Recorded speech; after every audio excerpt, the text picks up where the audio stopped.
All right, Dark Enlightenment. Welcome back to the Jay Burden Show. How you doing, man? Oh, fantastic. Thank you for having me back, sir. Yeah, I'm really glad to have you on because you have picked one of my favorite topics to discuss.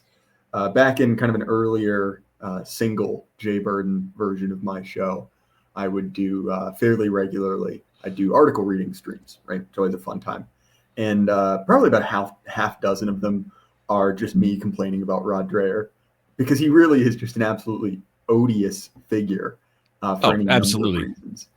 And, obviously the long term fans will remember that, but just a brief kind of thumbnail sketch of the man. Rod Dreher was an important figure in conservatism, kind of a generation and a half ago, really, really in the mid 2000s. Uh, he wrote Crunchy Cons, which is a very influential book talking about the kind of the conservative food movement, which obviously has grown much past what it was in the mid 2000s. Then, most famously, he wrote The Benedict Option, which is a book that I quite liked at the time. And then, very quickly afterwards, fell off, right? Pretty hard, crashed out, as the kids say. His book, Live Not by Lies, was thoroughly embarrassing. One of the biggest regrets of my life is that I bought it for a friend without reading it, read it afterwards, and then was incredibly embarrassed that I had endorsed this book before reading it. But since then, right, he's kind of in the NatCon circle, right, the Viktor Orban orbit, but he's made very clear that he doesn't like us and our friends. Kind of best known now for anti-woke histrionics on the internet. Uh, he ended up losing his job at the American Conservative for writing an article about uncircumcised penises, which is just as weird as it sounds. If you Google the phrase primitive root wiener, you can find that and enjoy it at your own leisure. But that's kind of a brief description of the man. And we were discussing this earlier, DE. You've been around these circles for much longer than I have. And of course, So, I'm not asking you to reveal anything, but do you want to with describe how? let me describe my relationship with Rod Dreher, and in a brief as possible sketch here. Um, Crunchy Cons came out in 2006. I read it. I was starting to read anti-capitalist Christians like Hilaire Belloc or G.K. Chesterton as I was starting to take my Catholic faith more seriously. And I was starting to discover anti-war people like, God bless him, like John Derbyshire at the time. Both Rod and John were writing for a National Review in 2004, 2000. I used to read the National Review every day, multiple times a day. And eventually, around 2007, I discovered Moldbug. I was one of the original readers of Unqualified Reservations.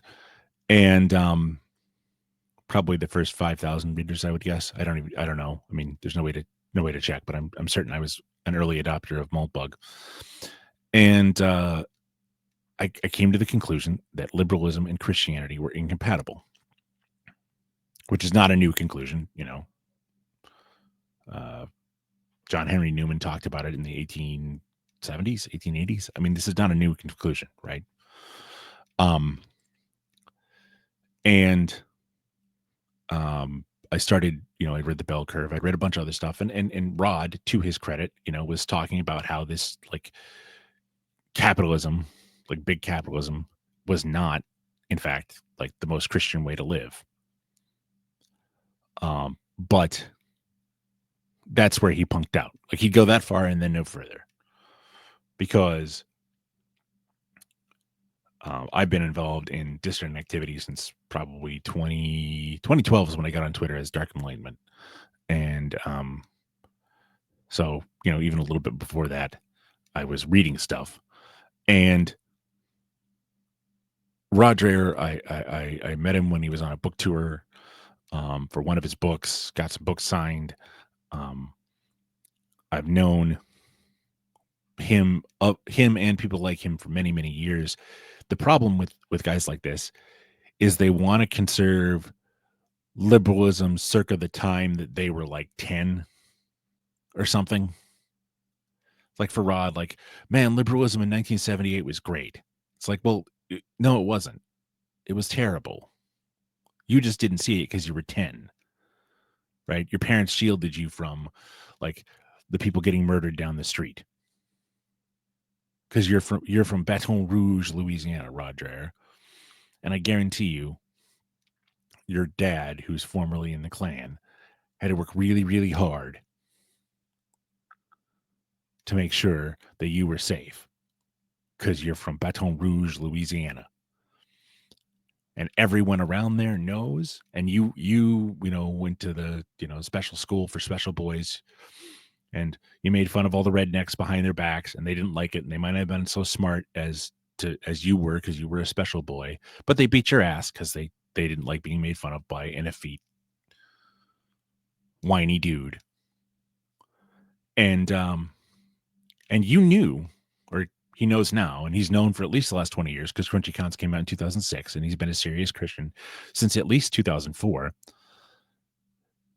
He's known that liberalism and Christianity are fundamentally incompatible. Rod's known about the JQ. He was a film critic for the New York Post. Okay. He worked with John Podhoretz before John Podhoretz was a big name. He absolutely knows everything any one of our friends knows. He just refuses to talk about it out of cowardice. And his biggest problem right now, the thing that he most loses his mind about, is men younger than him, braver than him, better than him, who read his stuff, read the stuff that inspired him, realize that the truth is a little bit further down the road than him, and walk past him. And that was his job. His blog went from place to place to place for years, trying to get people to stop at just slightly liberalism that was a little bit skeptical of big companies. But that's it. That's all he does. That's all he doesn't want to address the obvious racial issues or the obvious issues with the Hebraics or anything, really. Rod doesn't want to deal with anything real. And he pretends to deal with real things. And he's not the only one. There's others. John Zemirik, for instance, confirmed Bachelor guy that used to write for Tackies when Richard Spencer was editing it. You're a devoutly religious man in his 50s with a girlfriend. A girlfriend, really? Really? Come on. Well, and it's a continuous problem with the conservative, because the question is, of course, what do you conserve? And at a certain point in time, right, that was a very definable thing. If you look at a man like Joseph de Maistre, well, he is certainly a conservative. He is trying to conserve a system in which he lived. He could imagine it. It was real. It was a very defined thing, right? I am conserving the world pre-French Revolution. Fair enough. But now, right, when you're looking at, you could say, 100, 200, 300, 400 year slide in the West into entropy.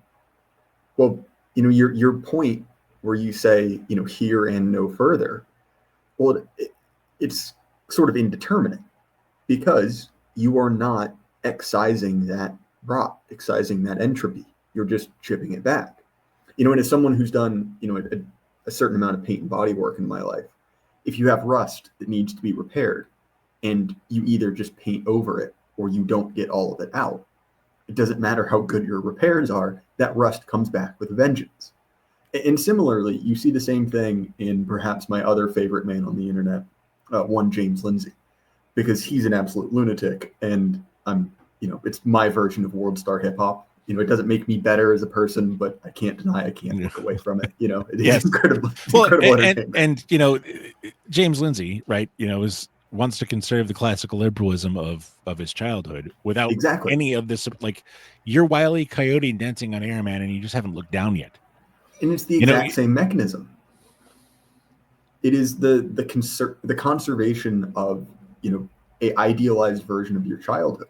And you mentioned earlier, that you had gone through the kind of anti-capitalist writers, and there's a lot there. And one thing you'll notice that the left is very good at picking out is exactly that, right? That your whole ideology is basically nostalgia for something that never existed. Now, look, those same thinkers that I'm, referencing, they have horrible ideas about what should be done with society, but that particular piece of analysis is correct. I mean, look, like I like the paleo conservatives quite a lot, but you could make the same argument about Pat Buchanan. But back to you, D. Well, and that's actually the problem with all modern philosophy is the critique is always correct. Like you can read Nietzsche or Marx and be like when they say this is the problems, like they're completely correct. It's the and therefore we should do X that is always the problem. Right, as the Barbs would say, therein lies the rub. Yeah, and Rod Dreher can talk about wanting to preserve high liturgical Christianity and culture and saints and whatever and organic food movements and all these things. But if no one's from a place, then no one learns grandmama's old recipes because they moved away when they were 11 and grandmama and when they were actually able to position to learn to cook, grandmama lived far away and they never learned. So, Roger, you're going to Hungary and telling Hungarians they need to be more like Americans. Why are you in Hungary in the first place, bro? Oh, because your home, which isn't that much bigger than like in terms of number of people and physical size, Louisiana and Hungary aren't all that different. But Louisiana is a failed state. Without income from the federal government, Louisiana would be a howling wilderness inside a week. Everyone that you spent 20 years running away from actually talking the truth about them, your friends and neighbors in New Orleans and Baton Rouge, right? They're just as Louisianan as me. Well, then why do they commit all the crime in Louisiana? Why are they disproportionately poor? Oh, because your liberalism is wrong, and they're fundamentally different, and they can't do things for whatever reason, IQ, culture. It doesn't matter what it is. It just is. Now, if we lived in an honest society, a society that cared about truth, we might actually be able to figure out why. But we'd have to actually investigate, do research, be honest. And anytime anyone even comes close to being honest about these issues, Rod Dreher clutches his skirts and acts like a, 19th century upper middle class woman when a rat comes in the room. He stands on the chair, grabs his skirts, and screams. Like that's what he's done for the last 2 decades. Anytime anyone said anything true. And I mean, not to psychoanalyze the guy too much, but his dad was in the Klan and he was, sent to the Louisiana school for the gifted and smart kids. And you can't help but think that a huge chunk of his career is just running away from being, Protestant white trash from Louisiana. It was just like, okay, dude, so what? You're a Scots-Irish hillbilly. Big deal. Yeah, so am I. Yeah, so am I. I don't have a problem with that. I'm as high church gets, but that doesn't mean I'm not ashamed of being a Scots-Irish redneck. Well, especially, and this is a brief historical aside, but there are a few states with a better repertoire of Scotch-Irish hillbillies to model your life after than Louisiana. Right? You have Andrew Jackson at the Battle of New Orleans. That's great. Be that guy, right? This is something you can be in an honorable way. But running away from it, it's embarrassing. America's greatest politician, Huey Long, right? And he knows all about Huey Long. He knows who killed Huey Long. He knows why he was killed. But he refuses to be honest about that because he's one of these people that genuinely thinks that if you're honest about race or sex or Jews, that therefore leads to death camps. And it's like, well, no. But is almost 6 grillion worse than like hundreds of kids killed every year because we can't be honest about black crime. Well, and it's especially galling from someone who has written an entire book about the importance of not lying.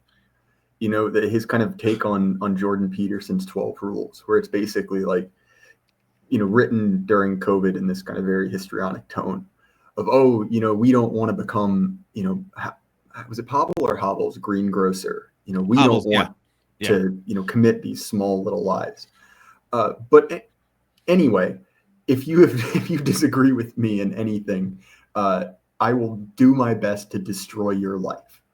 And somewhat related, right? When we talk about that you described it well as the, you know, the high class woman, you know, holding her skirts up, you know, when a rat runs through the room. The question is like, well, what is your reaction to bad things, right? To degeneracy, to something that morally offends you, because that moral offense is good, right? You should feel a revulsion at that, but simply existing in the this thing is awful, you should be mad about it, right? The kind of anti-woke grift you can very easily identify in certain kind of segments of the right. Well, if the conclusion is this is bad and something should be done about it, anyway, here's something else to be outraged about. It's like, well, this isn't particularly productive, right? This is a grift. And if your reaction to people who are taking that question very seriously about like, well, how do we actually do this, is to try and destroy them, it's like, well, again, you are not actually solving anything. You are effectively enriching yourself and using this as, sorry, there's a very nice group of youths in modified Honda Civics outside my apartment. Anyway, the point is, right? You have those too, huh? Yeah, it's Like wonderful. The cultural enrichment from I know. you know, What would we do? Los Angeles to Maine. We get and right and you know, we can joke about that, but this is something actually that, you know, Rod will kind of touch on it, like, well, what are we going to do about, you know, and he'll talk about he talked about there's a county outside of Baton Rouge, or the Baton Rouge County tried to split, and you know, the town next to Baton Rouge tried to split into basically the white town and the black town. And you know, he did his, you know, hand wringing you know, sort of thing, and kind of admitting that you know, the racists are right about things, but he won't admit, right, that ordinary people who work very hard to try and find a decent place to live, and you know, put everything they have into it, can have their lives ruined by an unscrupulous neighbor deciding to move away and rent that house out as a Section 8, and then all of a sudden youths are racing modified Honda Civics through your neighborhood at 2 a.m. and driving dangerously, and you know, your wife might be home with your kids while you're at work, but they're unemployed. And so at 2 p.m, while your kids are playing in the front yard, they're still drunk from yesterday and driving their modified Honda Civic through your neighborhood at 190 miles an hour. You know, and that's a problem. And everyone knows who the problem is. And until you deal with the actual problem, until you say, these people are the problem, right? Well, the autistic child who got called, you know, the slur in Minnesota by the, you know, by the one lady that it's blown up the internet. Is he really autistic, or is he just dumb? And we're, you know, we're letting, because Somalis have gotten away with huge numbers of fraud cases. There was huge amounts of COVID fraud. There was huge amounts of, you know, like, if you have a population that disproportionately lies, disproportionately steals from people, disproportionately, and not just like, you know, 10% over or whatever, right? But is responsible for the overwhelming amount of crime. They steal constantly from the public fist. They steal constantly from their fellow citizens. They have no regard for persons or property or privacy or anything. And the guy filming this lady is, you know, a pedophile who should have just been drug out behind the back of the barn and removed from society. Right? A foreign pedophile allowed to exist in, you know, all the people that Rod Dreher says he admires. You know, these great Christian saints, these great Christian leaders. You know what St. Vladimir of Kiev would have done to these people? I assume it would not be after school programs. No, there wouldn't be no midnight basketball in St. Olga's Kiev. So Rod Dreher can say, or John Samir can say, or James Lindsay can say, well, I want this thing, but I don't want I want this castle built in the sky, but I don't want any of the pilings that hold it up. Well, and this is something I think fundamentally it's a basic denial of reality. That to quote Thomas Sowell, right, there are no decisions, only trade-offs.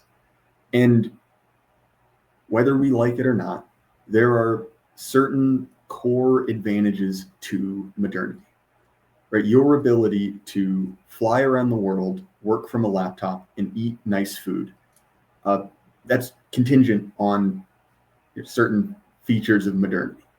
And if that is what you love in life, in actuality, right, you're revealed, not your stated preference. Well, of course, you're going to defend that, right? And consequently, right, as someone who is okay with the idea of making that trade, there's something to be said that, like, well, there will be negative externalities to that, right? For instance, if you get rid of globalism, things might be more expensive, right? You may have less disposable income. If your wife stays at home, similarly, right? And to me, it's what makes this so aggravating is this kind of completely unrealistic view where it is, well, we can have basically everything we currently have in liberal modernity, but we can have, no woke stuff, and people will generally like things like icons and traditional religion, but like don't ask too much about the details. And people can have communities that are organized on nebulous, friendly, propositional things like values.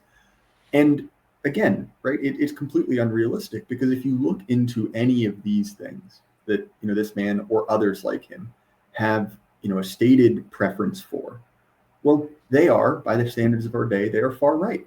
And I don't like that term because realistically, What does that even mean? Right, if far right describes every civilization before the 18th century, it's like, to what degree is that a useful term? Right, you see this, or what every Christian believed until 1970. Like there were no pro-gay denominations in the world.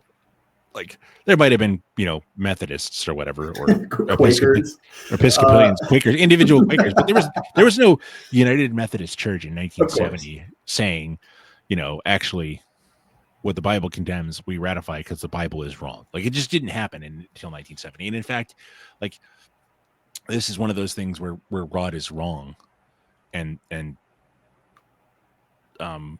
bad mustache man or the man in the funny hat is correct in that, like,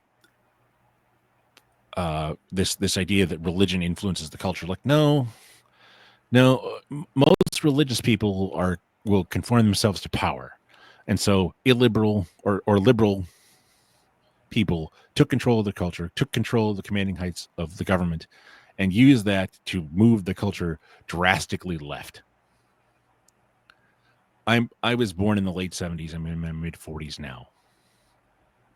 The world I was born in versus the world that is now has changed so much. If you'd told people when I was born that this is the world that's going to be when this kid's middle-aged, they'd have looked at you like you had three heads. The first black president was a closet case who was married to a dude. Right? Like that real estate mogul / con man Donald Trump will be president not once but twice. Right? Like people look at the world today and they just assume that this is normal. And like, actually, no. The world is insane. And the reason it's insane is we constantly have to hold in tension because power says so and people refuse to fight back, right? That A and not A are true at the same time. And I'll give you an example. in a republic of free and equal citizens where everyone is capable of making their own decisions, making their own way in life, not needing government assistance, right? And everyone casts their vote and, may the best man win, right? Then everyone's on the same playing field and everyone can get along and everyone, whatever interests. Or, right, these poor Negro children in Louisiana are deprived and they don't have families and they don't have churches and they don't have schools and there's right and they don't have good food and they don't have meals. Like that all might be true, but they're not free and equal citizens of a republic capable of casting their ballots and living their life. Now, a Christian would say that our Lord said that the poor you will always have with you, and that therefore, like, there's always just going to be this gradient of the rich to the poor, and that the rich man more is expected. To whom much is given, much is asked, and but that necessarily requires the rich to have an obligation. And Rod Dreher has been rich for a long time by normal people standards. So not like rich, but millions of dollars. He was given cushy jobs at places like the Templeton Institute, and he sold thousands of copies of his books and has think tank gigs that frankly other people would be much better suited for, do a better job. But has he done that noblesse oblige? We're like, he's the one who got Thomas Accord fired. His skirt clutching. Well, wait a minute, Rod. You've known for 20 years, or at the time, this was probably 3-4 years ago when Accord got fired. That you'd known for 15 years or longer. You just publicly known because you talked about it in CrunchyCons, how liberalism and a real family and a real faith are incompatible. The fact that Thomas Accord said it in a way that you didn't like didn't make Thomas's points any less wrong. And you'd known because you've been paying attention to the far right end of the Overton window, because you've been writing for places like Tackies, you've been writing for places like National Review. You knew that this was the case. So when someone like Thomas Accord speaks up for people like him and says, hey, we young white men are being systematically economically discriminated against, we are being attacked, we are being denied places in colleges. I'm sure you've seen there's things floating around of like, a kid with a 3.97 GPA or 4.0 GPA or 4.01 GPA and outstanding extracurriculars and a really good essay and a 1560 on the SATs applies to all these colleges. And he doesn't get into one of them. Well, why is that? Who did get in his place? Unqualified people and foreigners. That's who got in his place. So maybe he's a little bit mad about that. Maybe he's a little bit mad about, the women in his life who should be wives and mothers, being told by the state that they shouldn't get married. And not that Rod Dreher should talk about, what takes a healthy marriage and a healthy society, because he's a failure on that regard, completely, totally. His family doesn't talk to him and he's divorced, so he should probably just be quiet. But if that's the case, shouldn't young men be upset with the fact that women have, and rather than just clutching pearls and going, oh my gosh, OnlyFans is terrible. Okay, yeah, but then it should be illegal, Rod. Well, what about freedom? Well, this isn't freedom. That's slavery. And, he likes to go from place to place, like, oh, here's me with you. It's kind of typical, right?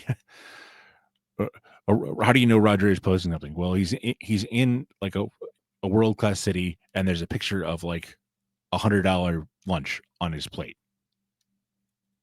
Like, oh, here I am in Paris with my grilled sea bass, and here I am in Amsterdam, or here I am in Rome, or here, like, the dude has been all over the world and had nothing but fantastic food. Okay, well, in order for you to do that, bro, planes have to not fall out of the sky. And for that not to happen, you got to be a little bit sexist and a little bit racist. Sorry. Because the people who are manning the air traffic control towers need to be men, mostly white, with ice water in their veins and a really, really good ability to keep track of spatial stuff. And the guys who are pilots, look at that horrible crash in Canada, wasn't it? Washington D.C., where the helicopter, right? She was told by a chief warrant more Just than once. to interject, the fact that we can be referring to two separate plane crashes within several weeks of each other that both have the exact same moral illustrates your point, but I'll throw it back to you. Right. And Rod Dreher will decry the results and be like, well, maybe we shouldn't, but he won't just say, okay, well, therefore I'm going to illiberally ban women. Okay, well, the one qualified woman out of 100 or whatever that might have had this opportunity, that might have really wanted to be a pilot, like, that's not worth the downside risk. You need your pilots to be, white men who look like they've had the aviators welded onto their face,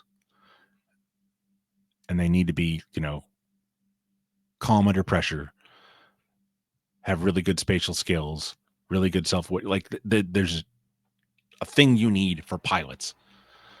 Right. It's like, I want my pilot to look like Wilford Brimley. Yeah. Like that guy's been flying since the Vietnam War. He's probably figured it out. Right.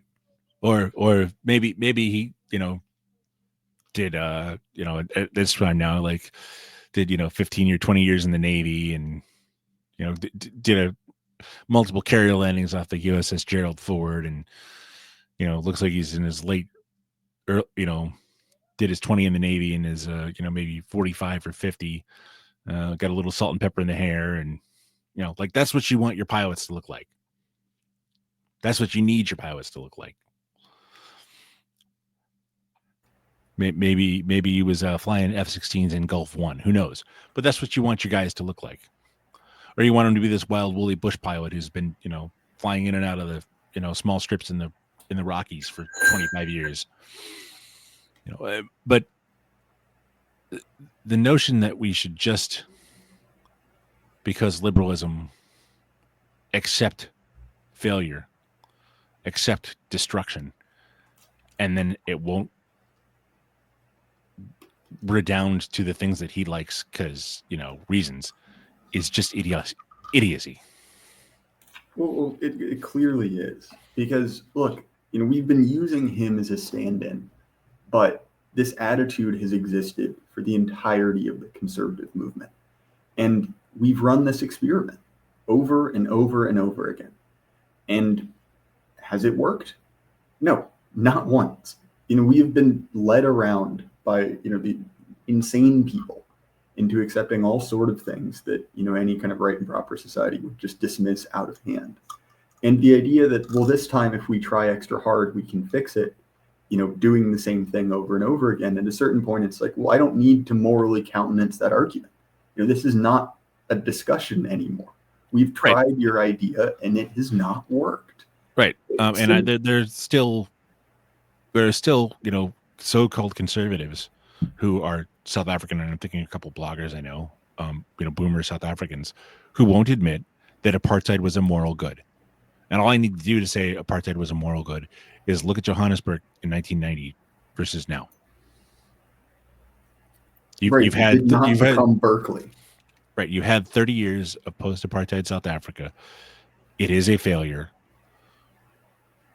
And whatever reasons, and again, this is people who don't want to come to the obvious conclusion. It doesn't really matter what the conclusion is. You can say, well, it's not race, it's the tribalism. Well, the race and the tribalism are kind of joined at the hip. Exactly. Right? And you can't disentangle the two. So And look at America's cities. Look at Philadelphia. Look at Baltimore. Look at Baton Rouge, where Rod is from. Look at New Orleans, where Rod, like where. Name me one place. Look at Houston. Look at I would say look at Los Angeles, but they've been forced out of there mostly. Uh, where have Black Americans been that has gotten better for them being there? Is it more fiscally healthy? Are the test scores better? Are the streets cleaner? Or is there less crime? Is it more prosperous? Are the wages up? Do people, right? There's not a single place you can name, not one, that got better after the civil rights movement. And rather than just admit that he was wrong and his dad was right, Rod Dreher will continue, and this is the conservative movement, right? Bill Buckley, who was probably almost certainly a homosexual, and definitely CIA, spent his entire career, instead of standing through history yelling stop, standing through history yelling slow down just a little bit, right? Liberalism and conservatism is just liberalism going the speed limit. And if liberalism is, if current leftism is wanting to do the Thelma and Louise thing at 95 miles an hour, the liberals are like, that is insane. We should do it at a nice, reasonable 25. Like, you're still driving us off the cliff, man. You're still killing everybody. You're still a sexually disordered weirdo who's, committed a bunch of crime and is and this is the thing, destroying yourself and society. Why should any sane person put up with this nonsense? Well, and somewhat similarly, right? If we're talking about the conservative movement, one of the other deep problems with it is that they have completely and totally ceded the moral ground to their enemies. All of their objections are effectively prudential, right? Like, oh, well, we shouldn't do that yet. It wouldn't make sense. But they are arguing towards the same ends. And because of that, because they are not in control of their own, I guess, moral founding. And when I say not in control of their own, I'm not trying to make some kind of Nietzschean point here. I'm trying to say that they're being led around by the nose, right? They have a nose ring in like a bull, and their enemies have the other end of it. And so it really should be no shock that in order to, garner a certain amount of respect, in order to be allowed into the club, in order to be, allowed to publish in the New York Times, well, they own you, and these people are owned, right? It's the reason to sort of, Malcolm X, I'll refer to them as house conservatives, because they very much are. They're the privileged underclass. That is their position, and their little fiefdom is they get to grift off of normal Americans. They get to keep them in check. They get to take the money from that circuit, but they don't get to actually do anything. It's the steering wheels on the like the rocket ship shopping cart at Costco or wherever, where you can stick your kid in it and they can turn the steering wheel to both sides, but it's not connected to anything, right? It's just to keep them occupied. And, these people are so incredibly, incredibly pathetic when you look at it like that it's effectively, someone writing something, which even if someone actually, listened to it and was able to enact it, it wouldn't do anything. They're basically playing in a sandbox and calling it politics. Right. And well, and because they refuse to deal with the realities of the world they're living in, right? They're not, even if I don't know if you're a car guy or not, but like the transmission's not working, right? None of the power, you can have the engine up at 8,000 RPM ready to blow up, but none of the power is getting to the wheels, man. Right? Because the connection between politics, right? Matters of the polis. The people that you're supposed to advocate for as a conservative are white American Christians, guys like you and me who are married guys with kids, right? The Conservative Party should be the party of white guys who go to church with a mortgage and children. And things that are good for white guys with a, with a family are good. A society where your children are safe at the park and they don't get harassed by pedophiles and, neighbors that are thieves is good. And you know what? As you pointed out, Thomas Sowell said, there's only trade-offs, right? Well, I choose the families full of decent, hardworking people over the criminal underclass, and that they're going to be oppressed. Now, by doing that, I'm not going to get published by Crown Books. Fine. So I don't get this really great deal where I get paid lots and lots of money to blather and whatever. But I'm at least engaging with the realities, whereas Rod's just spinning his wheels, deliberately so. Well, and we touched on this earlier, but similar to being in a situation where you are not in control of your own identity, your own kind of moral legitimacy.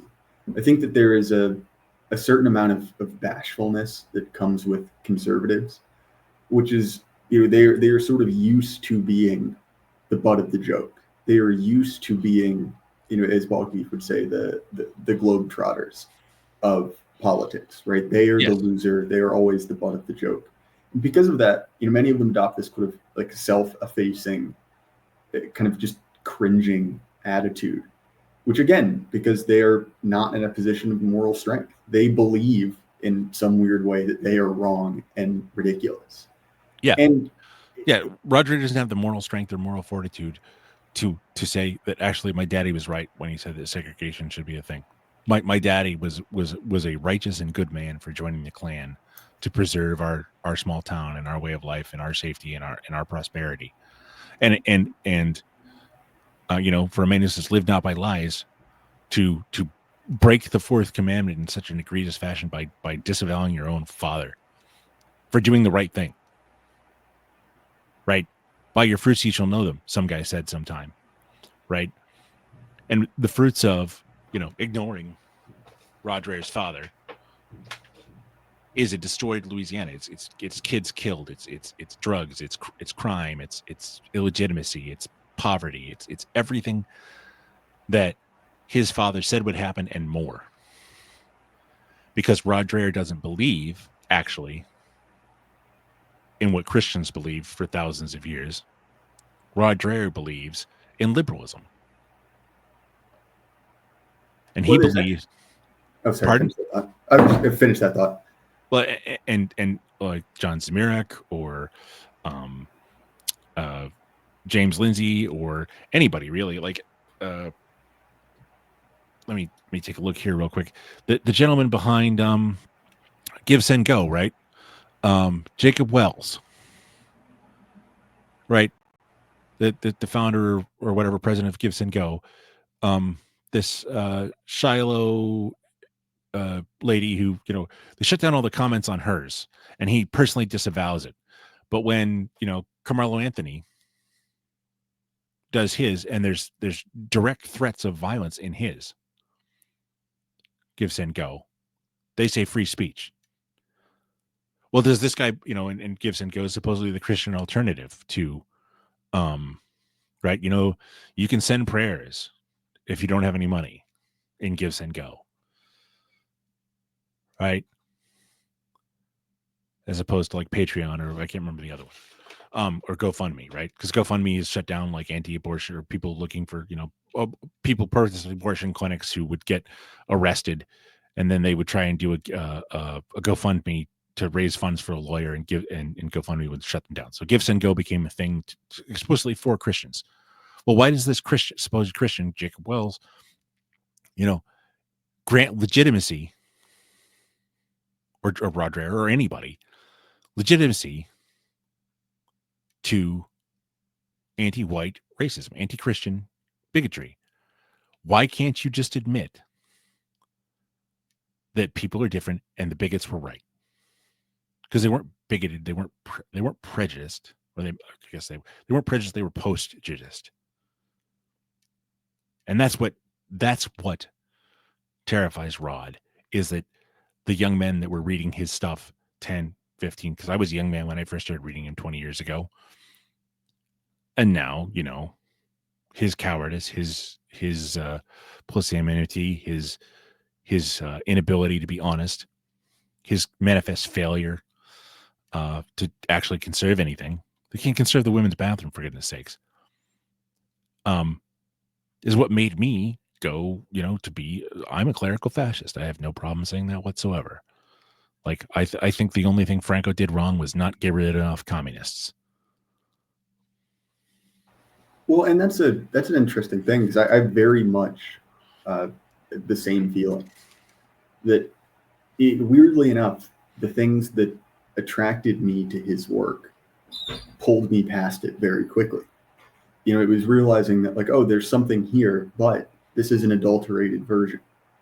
Right. And, I guess I owe him that, I'm glad that I read that book. Just, not for the reasons that, he would suppose.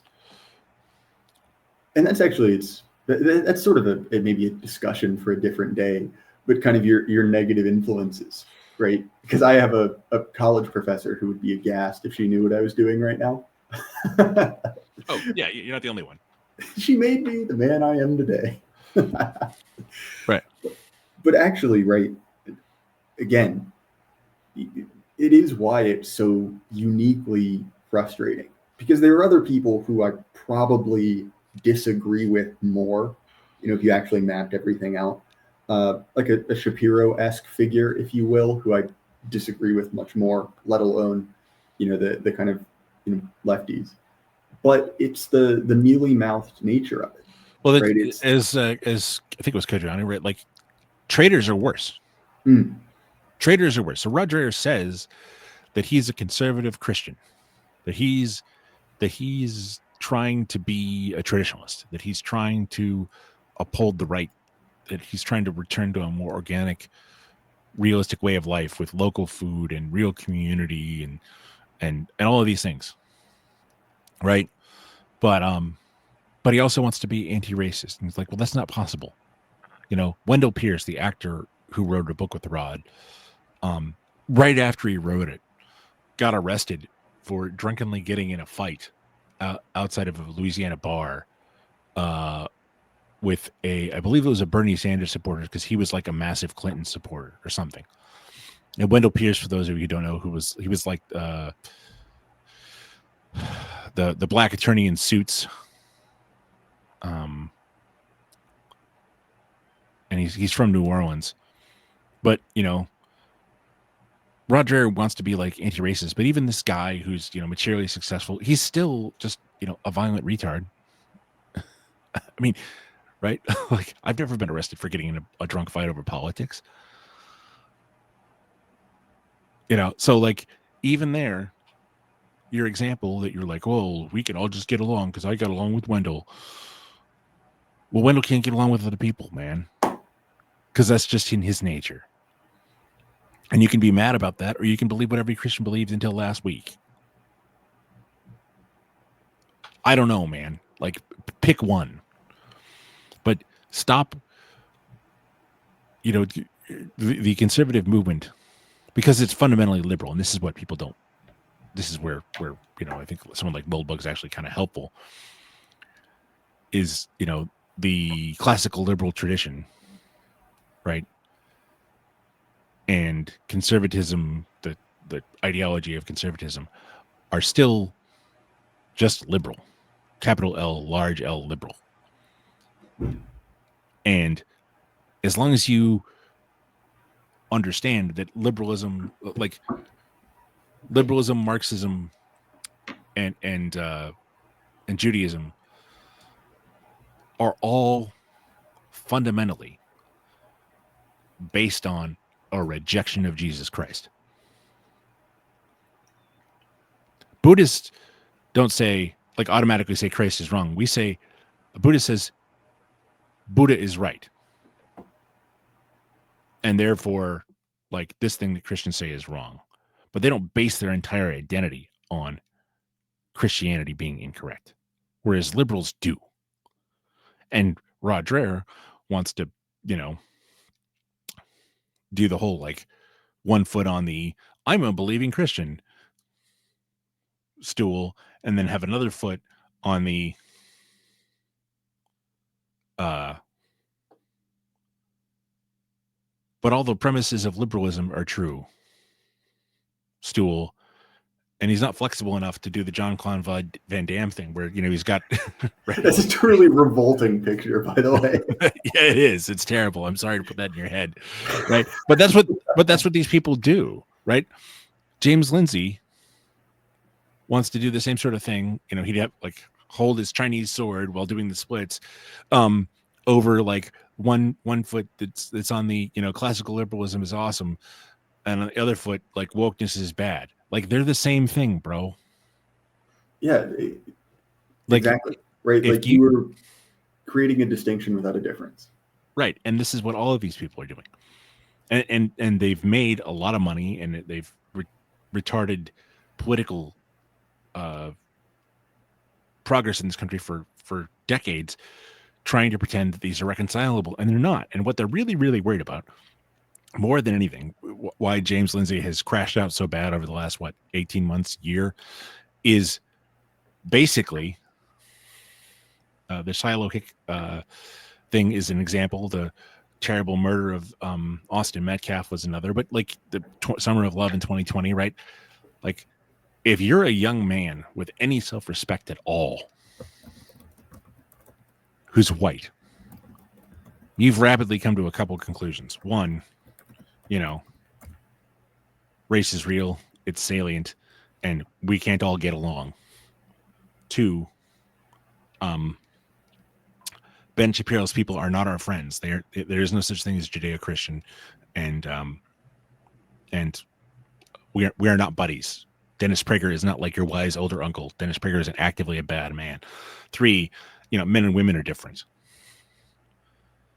And if Rod Dreher wants to live in a society where his, like, foie gras gets flown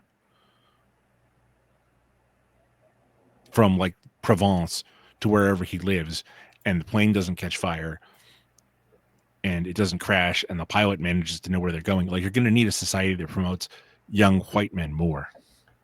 And we're going to need to, like Paris is a nice place because it was built by French people, and now that it's not full of French people, it's shitty. Like, and Rod, you're going to have to admit that. You're going to have to deal with the fact that, like, these Africans coming to France did not make France a better place. Like, having a bunch of Muslim immigrants, follow you around Rome trying to sell you stuff. Like, not a good time when you're there to see St. Peter's. So, Dee, we are fast approaching time. This has been a fun discussion, one of my favorite topics. If people want to find more of your work, what's the best way for them to do that? Well, I have two outlets. Well, three. I have my own Telegram channel. I've unfortunately been app banned, so I think you have to download the Telegram app from the actual desktop, or like go through a window if you're on Apple. I have a backup channel, I think, and I have my own show, Fundamental Principle, which is exclusively dealing with religious matters, and from an illiberal, race realist, traditionalist perspective, and I can be found once a month or so on the Thought Crime Syndicate with our mutual friend Pete Quinones. So that's and occasionally elsewhere. And if I am on something else, I generally post about it on my Telegram channel. Well, I highly recommend that. Your work with Pete is especially good. As far as my stuff, of course, the Jay Burton Show, available on Apple, Spotify, YouTube, anywhere you listen to podcasts. If you want to support us, I do appreciate it. You can do that by checking out our sponsors, Axios Remote Fitness and Coaching and North Appalachian Supply, both owned by friends. JD got a little mad at me for some of the remarks that I have said about him and his company. And I just want to double down and say they are all true.